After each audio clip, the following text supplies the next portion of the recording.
Comment ça s'est passé d'ailleurs ce concert comment s'appelle la salle? Excusez-moi, on peut enlever, oui, en fait quand je fais sur le plan large on voit que ça, le paquet de cigarettes. Ah ouais. C'est une émission pour jeunes. Junkie. I was born in 1914 in a solid 3-story brick house in a large Midwest city. My parents were comfortable. My father owned and ran a lumber business. C'est une bataille qui prendra de nombreuses années. On m'avait dit c'est une guerre de 30 ans. La formule est malheureuse parce que la guerre de 30 ans n'a pas laissé un bon souvenir dans l'histoire de France. Et donc, je considère pour ma part qu'il vaut mieux dire que c'est une guerre de 25 ans. Bon. Pourquoi 25 ans? Enfin portée à l'écran, une œuvre qui valut la prison à son auteur. L'auteur Sade. L'œuvre Les infortunes de la vertu.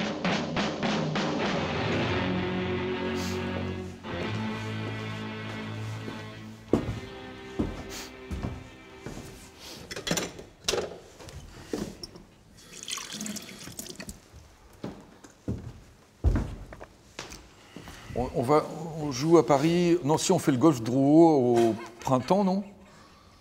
Ben, on fait le Golf Drouot avant la salle de la Cité, je crois. Ça, c'est Christian d'Argelos, le bassiste, qui nous a trouvé le Golf Drouot, qui pour moi est, à tort, maintenant je reconnais, à tort, le temple du rock ringard français, celui des années 60, celui des copains, des yéyés. Et puis ça faisait 15 ans, vous imaginez, 15 ans la musique des yéyés passée au Golf Drouot. Qu'est-ce qu'on va faire dans cette galère? On a terminé deuxième. On a terminé deuxième. Ouais. Un groupe dont le refrain disait « Je suis OK pour le poker ». Ça m'est resté.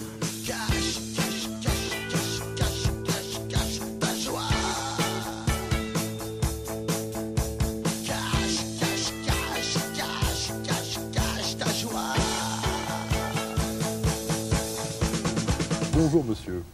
Bonjour. Comment vous appelez-vous? Je m'appelle Philippe Pascal, le nom de famille. Vous avez un joli prénom. Jeune adulte, quand j'étais à Dole, de Bretagne, j'avais un ami d'enfance qui s'était amusé à monter un petit ciné-club. Le cinéma de patronage à Dole, c'était quand même assez limité, la programmation.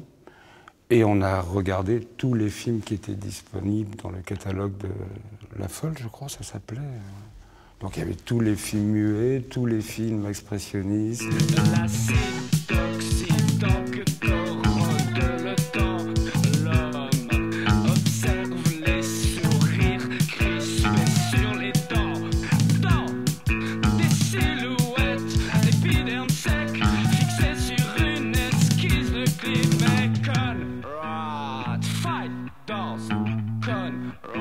C'est par les images que les textes me viennent. C'est pas de mes rapports avec les gens. Je suis pas journaliste. Je suis pas.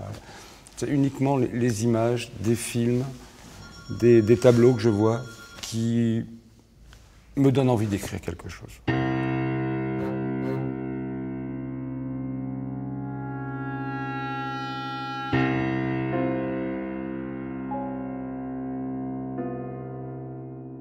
Quand on voit le cabinet du docteur Caligari, quand on voit l'emphase de certains acteurs muets de l'époque, on peut trouver certaines correspondances, quoi. Ça va pas plus loin. Peut-être que j'en ai trop fait sur l'expressionnisme. Bon, mais ça n'a duré que le temps du premier album. Il n'en est plus question sur le second. Pourquoi tu dis peut-être que j'en ai trop fait? Parce que je me laisse toujours emporté par mes mots, j'en dis toujours trop ce que je devrais dire. Preuve.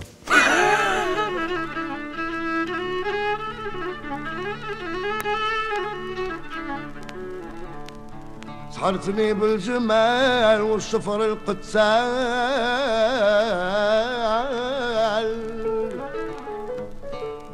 الحجبين هلال والعيون شهيلا. Je suis né à Sidi Bel Abbès en Algérie Et à 6 ans, je suis, avec mes parents, rapatrié. Mes parents étaient instituteurs dans la montagne en Algérie, en plein pays kabyle. Et ils sont partis contraints et forcés. Et donc, voilà, moi j'ai grandi à Saint-Malo. À Dole.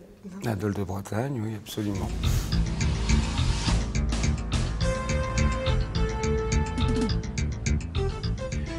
Bonsoir, bienvenue à Antenne 3 Bretagne.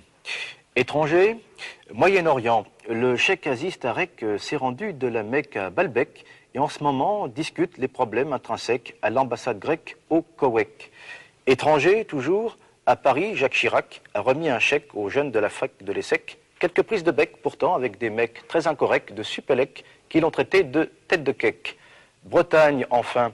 Dans une discothèque de Ploumelec, la police, après enquête, a mis en échec un réseau de coques et de crack planqués dans des bons becs, des carensacs et des pastèques. Sans deck. J'avais la chance d'avoir un oncle d'Amérique qui vivait à New York. Et j'y allais un été sur 2 depuis que j'étais adolescent. Et en 78, j'ai passé 3 mois là-bas. Et ça a été un booster extraordinaire parce que j'ai traîné dans tous les clubs. Le Max, CBGB, le Ouras, qui était dévoué à la musique punk, enfin au rock new-yorkais de l'époque.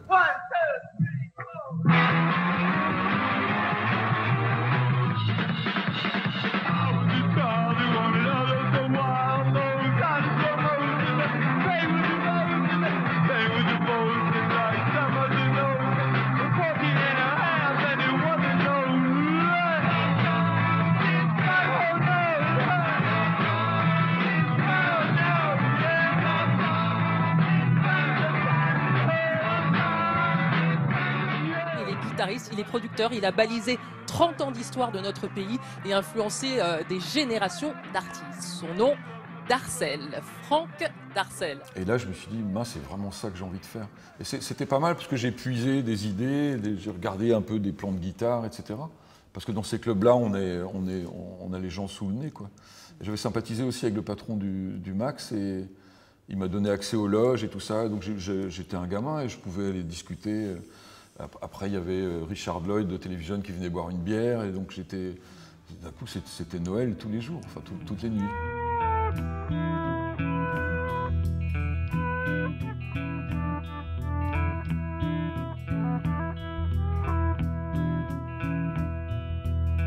Long line ain't got no end. Oh, there's a long line that ain't got no end.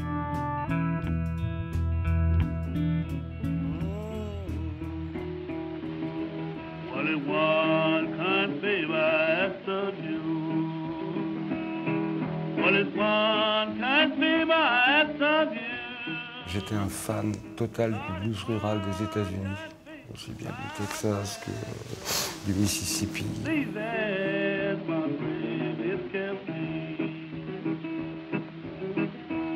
It's a long way, got no end. It's a long lane that's got no end. It's a long lane, ain't got no end. Gilles Rettel, Anzia. On partageait les mêmes bancs au lycée à Saint-Malo. Et un jour, il est venu, moi je prenais le train tous les soirs, il est arrivé à la gare de Saint-Malo avec 2 disques, Hunky Dory de David Bowie, Transformer de Lou Reed. J'écoutais ça chez moi et là je suis la révélation. Don't believe in yourself. Don't deceive with belief. Knowledge comes with death's release.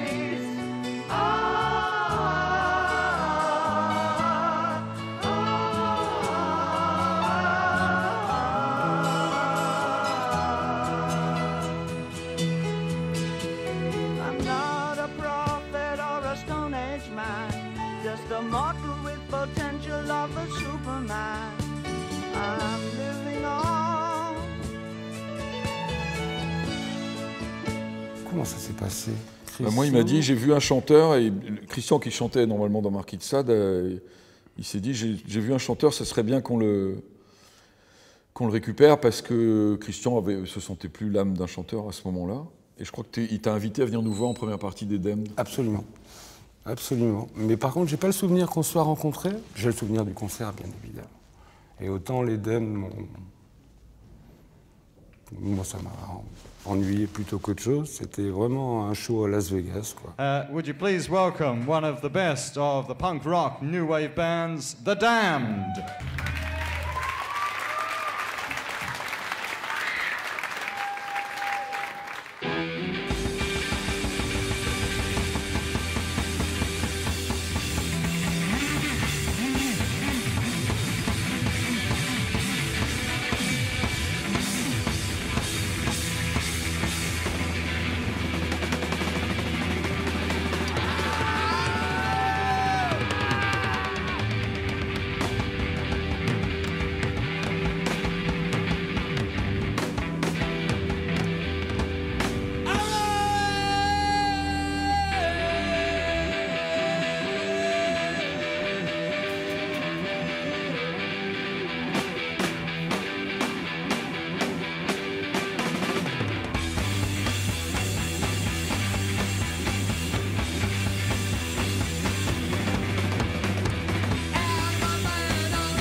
Mais par contre, les Marquis de Sade en première partie, c'était Apocalypse Now sur scène. Quoi. Oh là là là là, génial, génial. Tu plaisantes ou quoi? Non, vraiment. Ah oui? Ah ouais, vraiment. Non, j'ai beaucoup aimé le groupe à ce moment-là. On était culottés parce qu'on savait pas très bien jouer. Pas vrai, on peut pas dire ça. Et donc, ils sont venus, vous êtes venus me voir. En concert à Saint-Servon. Où les Pentesol Leslie là, ouvraient pour Factory, un groupe de Givors, hein, un groupe genre Rolling Stone français, quoi. Et voilà. Et j'avais pas vraiment envie de...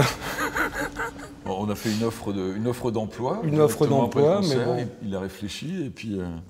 J'ai dit non. Grimper par ruse au lieu de s'élever par force? Non. Merci. Dédier, comme tous ils le font, des vers aux financiers. Se changer en bouffon, dans l'espoir vil de voir aux lèvres d'un ministre naître un sourire enfin qui ne soit pas sinistre. Non, merci. Et puis une semaine plus tard, quand j'ai vu la sono de Marquis de Sade, quand j'ai vu qu'ils avaient déjà des affiches, quand j'ai vu la détermination du groupe, ah ben, j'ai dit OK.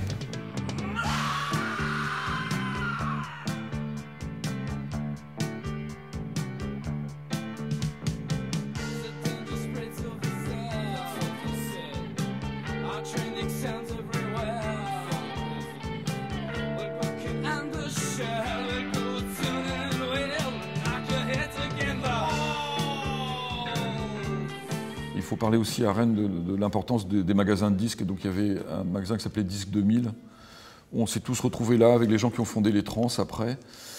Et Disque 2000 était un magasin d'import très très important. C'est Hervé de Bélizal qui tenait le magasin. Et il fournissait par exemple le Pop Club de José Arthur. Et toutes les semaines, il y avait les nouveautés de Disque 2000. Et Hervé de Bélizal est un des premiers importateurs du Velvet en Europe. Il a vraiment fait un travail... Il s'intéressait beaucoup au blues en dehors de ça. Il y a eu une collection de blues. Ouais. Moi, j'y allais pour acheter mes disques de blues avec mon père. Mon père m'a acheté les disques à 42 francs 80 avec le sticker. Et ça coûtait la peau des fesses, les disques.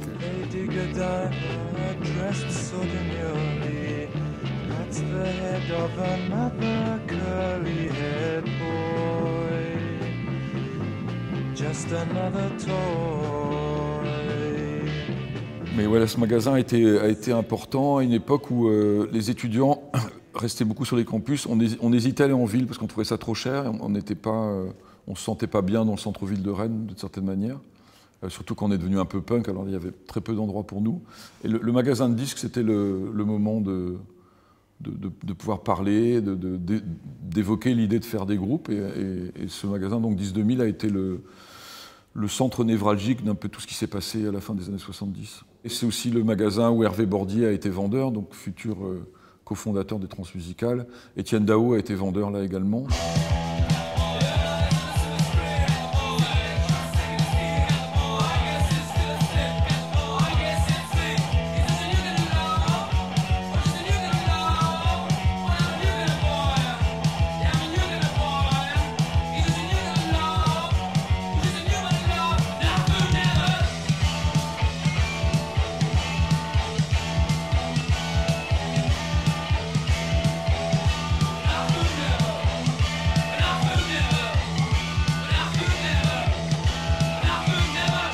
tradition à l'époque, dans les concerts punk, c'est que le public crache sur le groupe.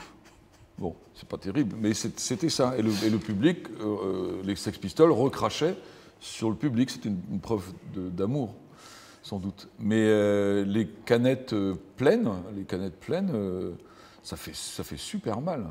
Et là, les mecs, pourquoi ils ont fait ça, on ne sait pas. Pour faire mal, je pense.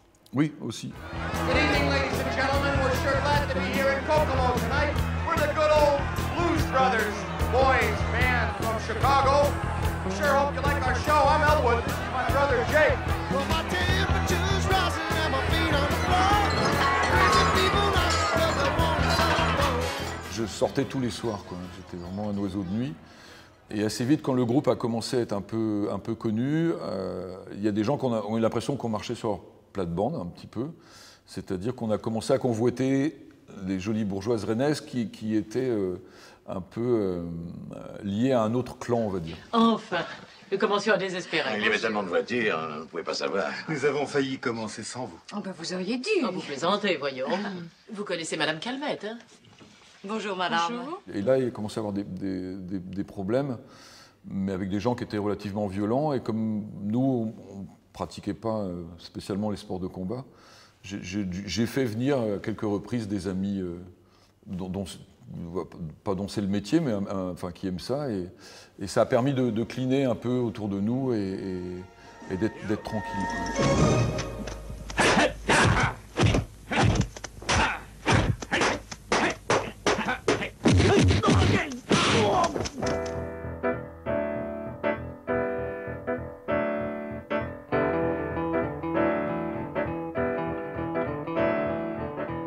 16 in time to pay off. I get this job in a piss factory inspecting pipe. 40 hours, $36 a week, but it's a paycheck, Jack. It's so hot in here, hot like Sahara. You could faint from the heat, but these bitches are just too lame to understand. Too goddamn grateful to get this job, to know they're getting screwed up the ass. All these women that got no teeth and gum or cranium, and the way they suck hot sausage, but me, well, I wasn't saying too much neither. C'est vraiment Patti Smith qui nous a prouvé, enfin qui nous a montré qu'après tout, il suffit d'oser. Voilà, il fallait oser. Et les portes se sont ouvertes à ce moment-là. Les punks, on les a défoncés à coups de Doc Martens. Et là, j'ai eu envie de chanter.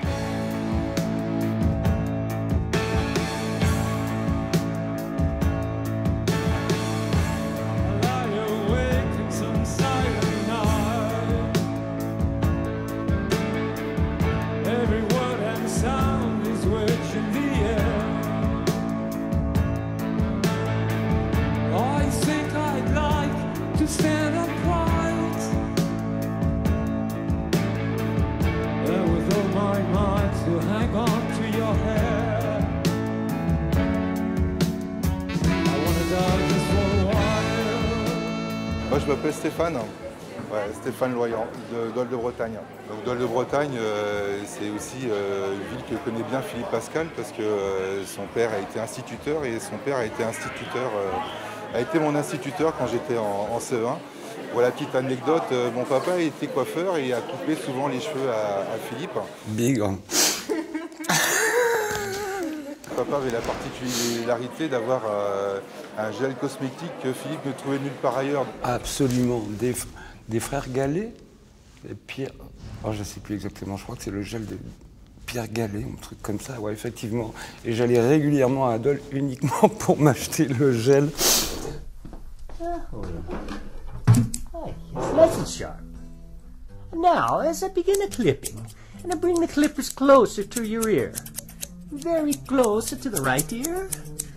Follow me as I move around the back of the head to the left ear, and up and over the top of the head. J'étais mon propre coiffeur pendant très longtemps. À l'époque de Marquis de Sade, c'est moi qui me coupais les cheveux, quoi. Je ne savais pas trop comment m'habiller, donc il y avait un pantalon en sky que j'avais acheté dans un magasin de mobilette parce que j'avais pas les ronds pour m'acheter un pantalon de cuir. Et puis j'ai pris, il y avait un tube de Chatterton dans ma bagnole, donc je me suis tour avec ça. C'était pas prémédité, c'était... On a cru que c'était un accident de bricolage au départ. Je pense qu'on imaginait que les costumes, c'était un peu classe, quoi. On avait peut-être envie d'être un peu classe. Ouais, tout à fait. Monsieur de Fersac. Monsieur de Fersac. Monsieur de Fersac. La griffe de l'homme. Les mots n'étaient vraiment pas importants pour moi. C'est venu beaucoup plus tard. Et c'est pas une boutade hier quand j'ai dit lors du concert que lorsqu'on a reparlé de la formation de Marquis de Sade, il a fallu que j'écoute les disques. Ça a été vraiment un cheminement assez bizarroïde pour oser réécouter ces disques que j'avais pas entendus depuis 36 ans. Et je me suis servi du moteur de traduction Google pour savoir de quoi je parlais dans ces textes. Les lendemains planifiés, nos souvenirs inutiles, le temps figé s'est résigné à hurler. La musique psychiatrique, trempe ses neurones leptiques, s'infiltre en toi qui ne t'es pas droit devant. Les règles sont fixées, le décor est stressé, déformé dans ce brouillard définitif. Don't lay your eyes on my mind, down in Shanghai. Don't lay your hands on my brain, and no place to hide. C'est le costume de mariage de mon père, le fameux costume bleu là, avec la petite étoile rouge que je porte à Chorus. Et on se les a fait piquer peu de temps après, lors du concert que Marquis de Sade a donné au bain-douche. On avait garé la voiture dans les environs du palace et Fred avait oublié de fermer la voiture. Donc, envoler les costumes et on ne nous verra plus en costume ensuite. Hein. Excusez-moi, madame, de quel accident est-ce que vous voulez parler? Mais le coffre, sa mort. Oh, mais je doute beaucoup que ce soit un accident, madame. J'ai de très bonnes raisons de penser le contraire. D'ailleurs, la personne qui a les costumes de Marquis de Sade serait priée de nous contacter.